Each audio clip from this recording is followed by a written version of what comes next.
دي عند ايه؟ كل لما اقوم اضيق وقع، كل لما اقوم اضيق وقع. طب انت حاسس بايه؟ طب ايه اللي حصل معاك؟ اللي حصل معايا في امتحان الكيمياء بتاع يوم الخميس، الواد اللي ورايا قال غشاش، قلت له أنا مش غشاش، قام واخدني في ظهري، قلت طب له برضه مش واحدة غشاش، واحدة واحدة هو يسمع. قلت له برضه مش غشاش. نزلنا شدينا مع بعض قدام المبنى، هو يسقط انا اسقط، الحكومة سلكت وخدنا بعضنا ومشينا. الامتحان اللي بعده بتاع يوم الخميس بتاع الأحزاب،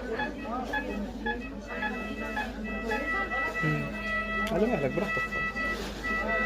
شفته بره سلمت عليه عادي عشان ما بحبش حد يزعل مني، هو سلم عليا فقعد ورايا عمال يصربع على المدرسين عشان ينزل بدري، وانا مش فاهم ليه.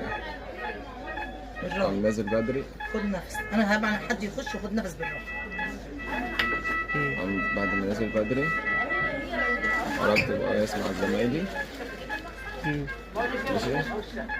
بعد ما خلصت تدريس خدت انا واتنين من زمايلي عشان نتصور بعيد.